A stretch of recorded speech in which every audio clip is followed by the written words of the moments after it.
prions et priez pour moi et puis priez pour vous aussi. Seigneur notre Dieu, Dieu de grâce, Dieu de bonté, merci pour ce temps que tu nous donnes ensemble, ce dimanche de pouvoir nous asseoir ensemble et nous tenir ensemble devant ta parole pour entendre ce que tu as à nous dire. Et je prie, Seigneur, viens par ta grâce, viens par ton Saint-Esprit, enlever tous les obstacles qui voudraient se dresser contre l'efficacité et la transformation qu'opère ta parole. Change-nous ensemble par ton Saint-Esprit. Réjouis-nous ensemble par ton Saint-Esprit. Augmente dans notre cœur l'amour pour toi et l'amour pour notre prochain. Nous avons besoin de toi. Au nom de Jésus, Amen. Ça fait du bien de prier. Alors, l'année passée a été une année particulièrement sombre pour moi dans ma vie spirituelle. Et c'était spécial surtout sur la longueur, la durée de cette période sombre. Et du coup, c'était dans ma vie spirituelle et par conséquence aussi dans ma vie tout court. Et heureusement, j'ai une chouette bonne femme, qui je ne sais pas où elle est. Et j'ai des enfants qui sont là. Je travaille dans un chouette ministère. Et puis, j'ai une chouette communauté d'église. Et ces choses-là, ils ont été un peu genre des béquilles et des piliers qui m'ont permis de continuer à fonctionner, on va dire, malgré moi. Okay? Et je sais, en tout cas, que je ne suis pas le seul pour qui l'année passée fut une année spéciale négativement. Et on dirait que l'ennemi s'était levé en mode avec puissance. Mais Dieu est bon. Dieu est très bon. Par sa grâce, il est venu me chercher, on va dire, dans ma misère, grâce à quelques frères ici. Et il a opéré donc ce miracle de me sortir de là. Et donc, aujourd'hui, je peux dire que, entre ces dernières semaines, Dieu il est venu me réveiller du sommeil dans lequel j'étais endormi. Il est venu ramener, on va dire, à la vie toutes ces choses au-dedans de moi qui étaient mortes. Et on va dire que la vie, maintenant, elle a un peu plus de couleurs, beaucoup plus d'odeurs. Et se réveiller le matin, c'est beaucoup plus chouette. On va dire. Quand je me réveille, je suis là en mode, chouette journée qui va se passer ici. Et du coup, en préparant ce message, j'ai repensé à ça, à cette année qui vient de se passer. C'est pour ça que je voulais partager. Et puis, ça s'est lié, on va dire, je l'ai connecté avec une parole dans Ephésiens 1, 13, qui dit en lui, vous aussi, après avoir entendu la parole de la vérité, l'évangile de votre salut, en lui vous avez cru et vous avez été scellés du Saint-Esprit qui avait été promis. Ça, c'est le passé. Lequel est un gage de notre héritage pour la rédemption de ce que Dieu s'est acquis à la louange de sa gloire. Ça, c'est le futur. Donc, il y a un passé, il y a un salut qui est passé et un salut qui est futur. Et puis, je me suis dit, waouh, l'évangile de Dieu est vraiment une puissance, est vraiment la puissance de Dieu pour le salut de quiconque croit. La puissance qui nous transporte donc des ténèbres vers la lumière, mais aussi la puissance qui va nous maintenir dans cette lumière. Et j'ai vu ma vie, j'ai vu l'évangile, j'ai vu la puissance de Dieu me transporter. Et puis donc je me suis dit, cet après-midi, je vais appeler votre attention, on va dire, afin qu'ensemble, nous puissions être emportés ou restaurés, renouvelés. En d'autres mots, on va être sauvés par cette merveilleuse parole ou cette merveilleuse évangile qu'est l'évangile de Jésus-Christ. Donc, on va partager ne fût-ce qu'une partie de cela et j'espère que ça va réjouir nos cœurs. Okay? Donc, le passage d'aujourd'hui, qui va être le passage de base sur lequel on va tourner et rentrer dedans, se trouve dans Ephésiens 2, 4 à 5, et ça va être affiché, j'espère, ou vous allez le prendre dans vos Bibles, ou dans vos Bibles, ça dépend de où tu cherches. Mais à Skip, c'est mieux, la Bible, en papier. À Skip. Et on lit ensemble, dans Éphésiens 2, 4 et 5. Et je dois vous faire une confidence, ces deux versets, pour moi, c'est les plus beaux versets de toute la Bible, selon moi.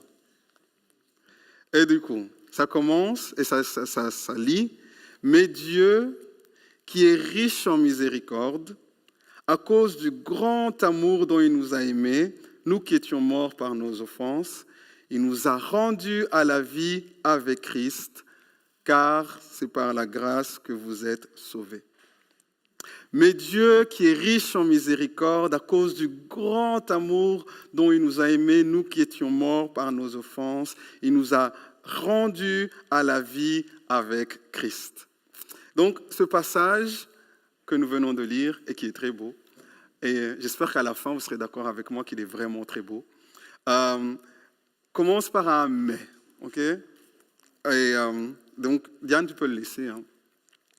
Donc, le « mais » et en français, dans plusieurs langues, le « mais », on va dire, va être un mot qui va nous indiquer qu'il y a un contraste qui va se passer ici. Donc, il y a ce qui a été dit avant, et puis il y a le mot « mais » qui va dire, OK, ce qui va suivre après ça, c'est un contraste. C'est, on va dire, une idée contraire. Par exemple, la Terre est ronde. Non, mais la Terre est plate. Vous voyez, ce genre ce « mais ». Ou ça peut être genre une restriction. Tu peux aller là, mais pas là. Hein. Ou ça peut même être une objection. Oui, mais maman, elle a dit que je pouvais. Ouais, mais, hein, genre en mode... Il y a plusieurs façons d'utiliser le mot « mais », en tout cas, après ça, il y a un contraste. Donc, dans un premier temps, ce que je vais faire, c'est, on va regarder ce qu'il y a avant le « mais », d'accord ? Comme ça, on pourra saisir pourquoi il est là et l'importance et le sens, du coup, de ce qui va suivre après ce « mais ». D'accord ? Oui ? Non? Oui. OK, chouette. Soyez avec moi. Venez. Et du coup, avant ce « mais », il y a le verset 1 à 3, toujours de Éphésiens 2. Du coup, on va lire ça ensemble. C'est chouette. Ça lit « Vous étiez morts par vos offenses et vos péchés, dans lesquels vous marchiez autrefois selon les convoitises... » Marchiez autrefois selon le train de ce monde, selon le prince de la puissance de l'air et de l'esprit qui agit maintenant dans les fils de la rébellion. Nous tous aussi, nous étions de leur nombre et nous vivions autrefois selon les convoitises de notre chair, accomplissant les volontés de la chair et de nos pensées. Nous étions par nature les enfants de colère. Nous étions par nature des enfants de colère comme les autres. D'accord ? Ça, c'est avant. Et l'idée principale dans ces 3 versets peut être contenue en 2 mots. Mort et marcher. D'accord ? Et du coup, si je résume tout ça, et comme ça, vous allez le retenir, vous pouvez dire ce qui se trouve là-dedans, c'est autrefois, vous étiez des cadavres ambulants. D'accord ? Des morts qui marchent. Et de façon générale, c'est tous les êtres humains qui ne sont pas en Christ sont des cadavres ambulants, en gros. Et donc, Paul nous dit, oui, vous étiez des cadavres autrefois, parce que vous étiez morts dans vos offenses et vos péchés, c'est-à-dire qu'en tant que cadavre, vous étiez où on était vautrés et où on nageait, si on peut dire ça comme ça, dans nos péchés, et cela ne nous dérangeait absolument pas du tout. Et puis Éphésiens 2, 12, qu'on ne va pas afficher, dit que nous étions sans Christ, sans espérance, sans Dieu dans le monde. Plus loin, il va dire, nous avions l'intelligence obscurcie, nous étions étrangers à la vie de Dieu. Donc on était morts on était des cadavres dans le sens où où on ne connaissait pas la vie de Dieu, où on n'avait pas accès à la vie de Dieu. Et donc, bref, des cadavres parce que la vie de Dieu n'était pas au-dedans de nous, on était morts. D'accord ? Mais non seulement on était des cadavres, mais notre situation elle était pire que ça. Nous étions des cadavres ambulants, des cadavres qui marchent. Et cette idée donc de marcher ou d'ambulance, je le tire dans les expressions suivantes qui sont donc dans le chapitre, les 3 versets qu'on vient de dire. Paul il va dire, nous marchions selon le train de ce monde. Nous accomplissions les volontés de la chair. Nous vivions selon les convoitises de la chair. Bref, on était en train de marcher, on était en train d'accomplir, on était en train de vivre. Bref, on était très actifs, dans notre mort. Et donc, et d'autres passages vont utiliser des mots comme on endurcissait notre cœur. Et Paul, il va prendre donc cette activité pécheresse, il va le résumer en une seule expression. Il va dire, vous étiez des fils de la rébellion. D'accord ? Des cadavres ambulants. En bref, nous étions des cadavres ambulants, c'est-à-dire que nous n'étions pas juste des cadavres qui gisent comme ça au sol, mais on était vraiment actifs en train de nous décomposer, de nous détériorer en nous éloignant loin de la vie de Dieu. Et j'espère que l'image que je viens de peindre là, elle est assez horrible, on va dire, comme ça. Vous vous imaginez, vous voyez, ce cadavre se détériorant parce qu'il n'a pas la vie de Dieu. Et effectivement, cette situation est horrible, mais en réalité et en vérité, elle est encore pire. Enfin, c'était encore pire que ça. Parce que le plus grand malheur, le plus grand désastre d'être un cadavre ambulant n'est pas ou un fils de la rébellion, on va dire ça comme ça. C'est pas juste d'être ça comme ça, mais c'est que ce que Paul il va dire, c'est que nous étions des enfants de colère. Et là vient le vrai problème, ou plus loin, Paul il va le dire un peu plus explicitement. Il va dire, la colère de Dieu vient sur les fils de la rébellion. Et je pense que là, on touche l'essence ou la profondeur ou le réel problème de l'humanité. Et parce qu'en réalité, il n'y a rien de pire que d'être sous la colère de Dieu. D'accord ? Donc, le souci, Donc le souci n'était pas juste qu'on ne pouvait pas profiter des bénédictions et de la vie de Dieu parce qu'on était mort, ou alors qu'on était tellement en train de nous éloigner de Dieu et de nous détériorer dans notre situation qu'on vivait une vie misérable et horrible. C'était là, mais le plus gros problème, et je pense que problème est un petit mot, c'est que la colère de Dieu, comme le dit Jean 3,36, demeurait sur nous.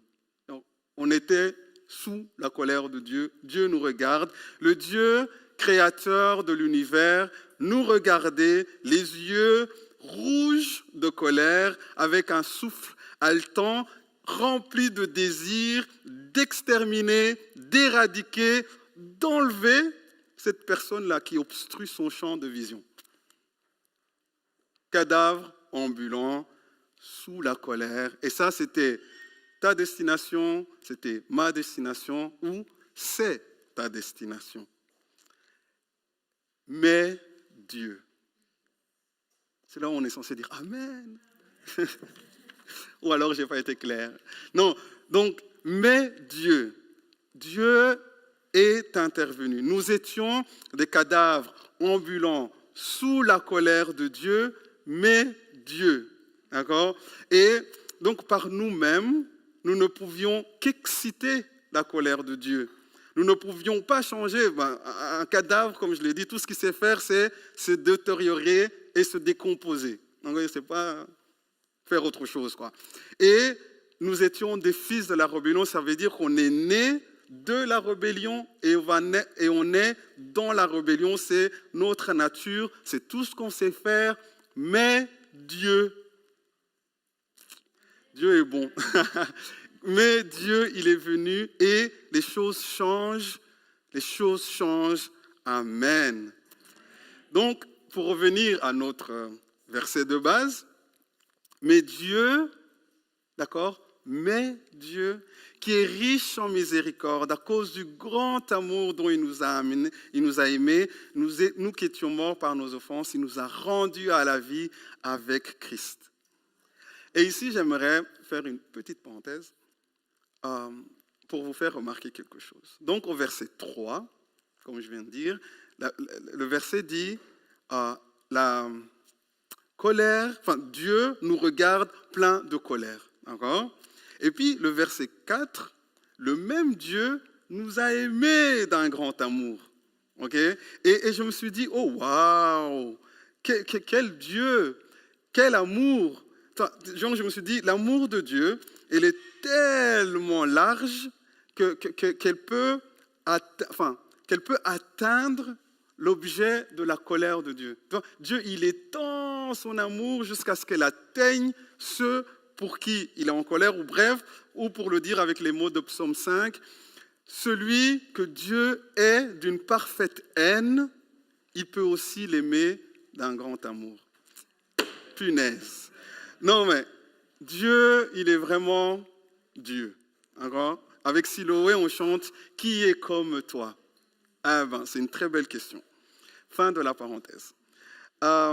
Et du coup, pour la suite de mon message, ce que je vais vous proposer, c'est de prendre le Ephésiens 2, 4 à 5, et puis je vais le paraphraser. Okay? Je vais en faire une version plus longue, un peu comme parole vivante. Et puis après, je prendrai chaque partie de cette longue version et on va l'expliquer. Et puis après, j'aurai fini. D'accord ? Et donc, la partie longue, ça donne ça. Dieu, qui est riche en miséricorde, a voulu nous déverser donc cette miséricorde, ou nous démontrer cette miséricorde. Mais notre état de mort était un obstacle à cause de notre rébellion contre lui. Et du coup, Dieu a dû d'abord nous aimer d'un grand amour, et à cause de cet amour, et cet amour a créé un chemin par lequel il pouvait déverser sa miséricorde. Et la première, c'est long, et la première action que cette miséricorde a faite, donc, c'est de nous ramener à la vie avec Christ. D'accord ? Merci Diane. D'accord ? C'est là. Et du coup, je vais prendre phrase par phrase et puis après, on explique. Dieu, qui est riche en miséricorde, a voulu nous déverser cette miséricorde. Et c'est ce qui est écrit dans le texte. Je peux avoir un mouchoir ? Merci. Tadam. J'ai un mouchoir. Donc, Dieu, qui est riche en miséricorde, a voulu nous déverser sa miséricorde. Donc, c'est ce que le texte dit. Dieu, il est riche en miséricorde, ça nous le savons. Et sa miséricorde, elle s'exprime. Donc, ce n'est pas une miséricorde qui est juste là, passif, en dire « je suis miséricordieux ». Donc, Paul, plus loin, il va dire « Dieu a voulu, a agi, il a fait ce qu'il a fait pour montrer la richesse de sa grâce par sa bonté envers nous. Il y a une envie de montrer, Dieu veut montrer sa miséricorde. Et du coup, ça c'est une chose. Deuxième partie de la phrase dit que notre état était un obstacle à cause de la rébellion. Et donc Dieu, il a dû d'abord nous aimer d'un grand amour. Et cet amour a créé un chemin par lequel il pouvait déverser sa miséricorde. Très longue phrase. Et donc, cette idée, je l'ai tirée de plusieurs versets. Je vais en citer deux, juste pour en citer. Dans Jean 15, 13, il dit « Il n'y a pas de plus grand amour que de donner sa vie pour ses amis. » Amour, donner sa vie. Ou Romains 5, « Mais Dieu prouve son amour envers nous, en ce que lorsque nous étions encore des pécheurs, Christ est mort. D'accord? Et donc, il y a, la liste aurait pu être plus longue, mais ce que je voulais montrer, c'est que l'amour de Dieu s'exprime envers nous dans un premier temps par la mort de Christ. Donc Christ meurt, il expie nos péchés, et là nous disons, oh, l'amour de Dieu, elle est là. Et du coup, pour que l'amour nous atteigne, enfin non, pour que la miséricorde nous atteigne, Christ doit mourir, et pour que Christ meure pour enlever les péchés, du coup les péchés sont vraiment un problème, quoi. Ils sont vraiment un obstacle qui doit être enlevé de là. Et du coup, ça, c'est ça. Et la première donc, action que cette miséricorde a faite, c'était de nous ramener à la vie avec Christ. C'est ce qui est écrit dans le texte. Alors, donc, en gros, c'était juste pour vous montrer que je n'ai pas inventé ce truc, quoi. D'accord? Et donc, je vais juste le répéter parce que je trouve que c'est beau. Et vous lisez avec moi. Dieu est riche en miséricorde. Il a voulu nous déverser cette miséricorde, mais notre état était un obstacle à cause de notre rébellion contre lui. Donc, il a dû d'abord nous aimer d'un grand amour, et cet amour a créé un chemin par lequel il pouvait nous montrer, nous déverser sa miséricorde. Et la première action accomplie par cette miséricorde, c'était de nous ramener à la vie avec Christ. Alléluia. Amen. Alors, j'aurais pu finir ici et puis me dire, ok, gloire à Dieu pour le salut en Jésus-Christ, n'est-ce pas? Et c'est merveilleux. Et moi, ça réjouit mon cœur. Mais j'ai encore du temps. Et puis après, je me suis dit, j'aimerais peindre une image encore plus glorieuse de l'œuvre que Christ il a fait. Et ce que j'ai décidé du coup de faire, c'est de répondre à 2 questions qui viennent de ce texte. D'accord? C'est deux comment. Hein? Le premier comment, c'est comment est-ce que la mort de Christ a-t-elle créé un chemin pour que la miséricorde de Dieu nous atteigne? Encore, j'ai dit, c'est le cas. Mais ça s'est passé comment? On va dire ça comme ça.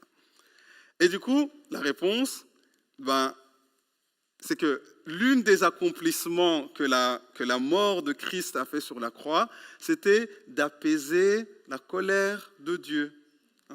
Et nous le dit, je trouve que l'un des passages qui le dit bien, c'est Ésaïe 53, vous voyez, avec Ésaïe 53, 4 à 7. Et le verset 6, je vais vous le lire, il dit, « Nous étions tous errants comme des brebis, chacun suivait sa propre voie, et l'Éternel a fait retomber sur lui l'iniquité de nous tous. » Du coup, toute la colère de Dieu que je vous ai décrite tout à l'heure, qui t'était réservée, qui m'était réservée pour toute l'éternité en enfer, retombe sur Christ. Et sur la croix, et sur ce bois de calvaire, Christ, il engloutit toute la coupe de la colère de Dieu, et il va la boire jusqu'à la lie, et il ne restera plus aucune goutte, plus rien. Et du coup, les yeux là, rouges de colère, qui voulaient anéantir, tout d'un coup, sont remplis de douceur et de faveur. Et le souffle là, haletant, avec ce désir d'exterminer, d'éradiquer, est apaisé par la mort de Christ. Et à la place vient la miséricorde.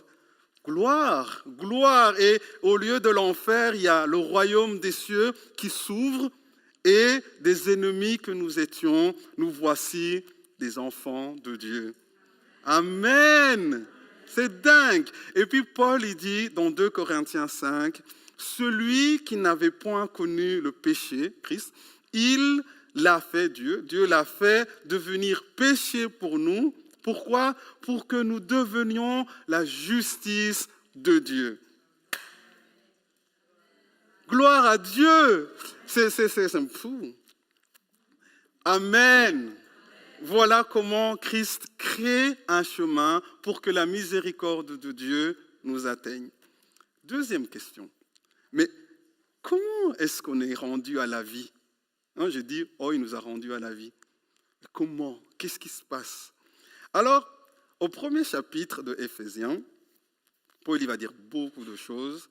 Et vers la fin, vers le verset de 16 à 17, il va commencer à prier.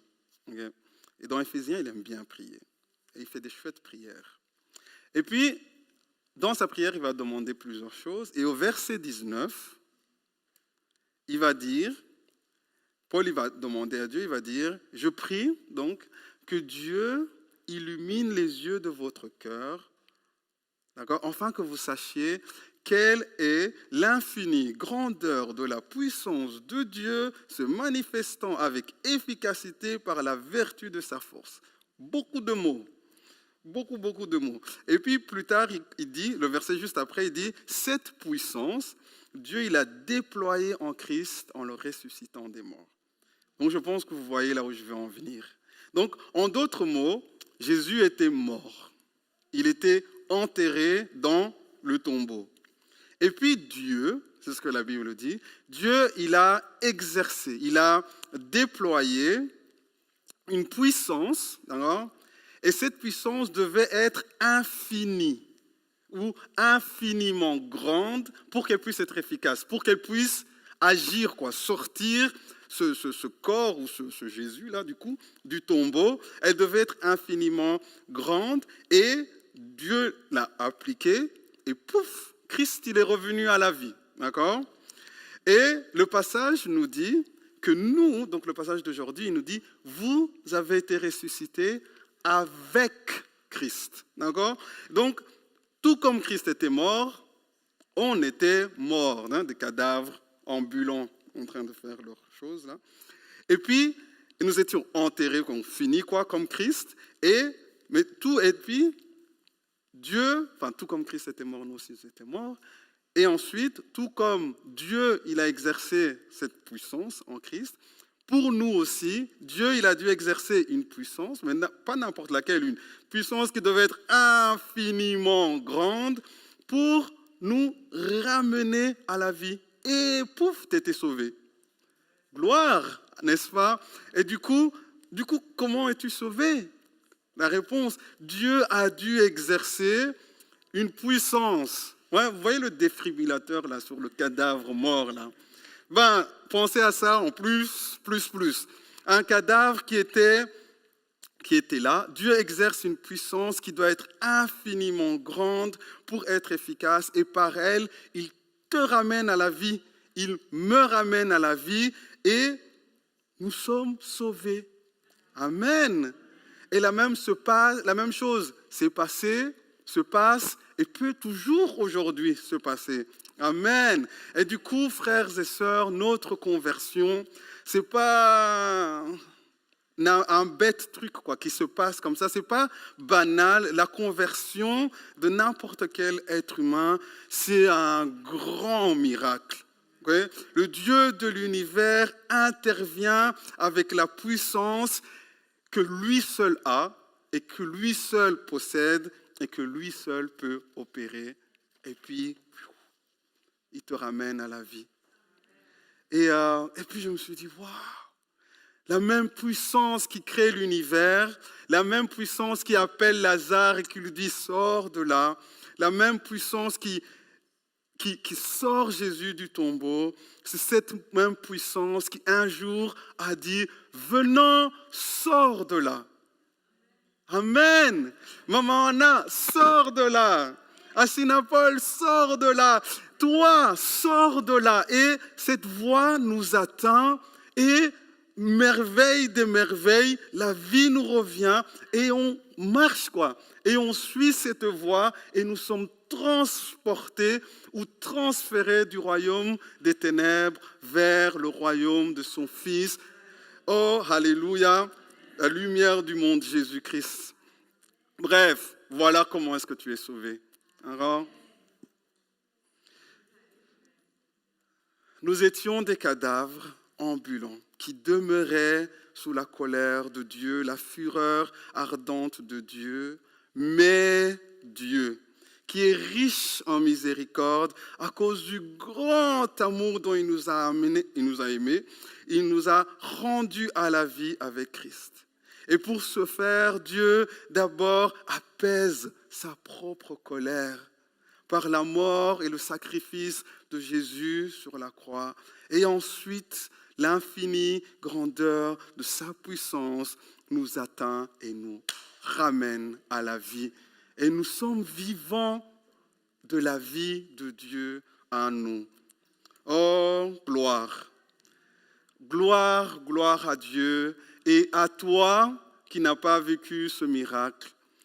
Aujourd'hui, si tu entends la voix de Dieu, n'endurcis pas ton cœur, mais crois au Seigneur Jésus et tu seras sauvé, tu seras ramené à la vie. Amen. Amen, Église de Dieu. C'est le plus beau verset, n'est-ce pas? Il est merveilleux. Et je pense je me suis dit, quand j'ai fini de préparer le message, ne pouvait que se finir, ce message ne pouvait que se finir avec une louange, ce soit les chants, ce soit les danses, bref. Et moi m'est venu un petit texte que je vais vous lire et puis on pourra prier. Une fois que Jésus passe, le péché n'a plus sa place, car sur nous Dieu fait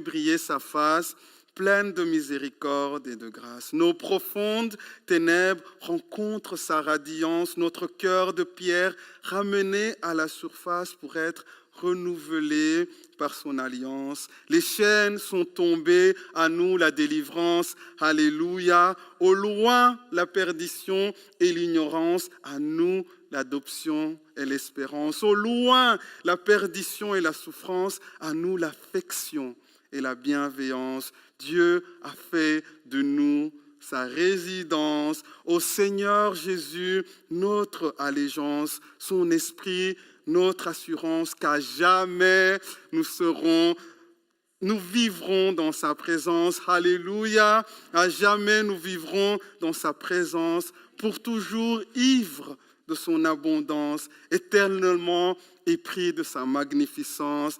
Alléluia, tu es digne, notre Seigneur et notre Dieu, de recevoir toute la gloire et la puissance.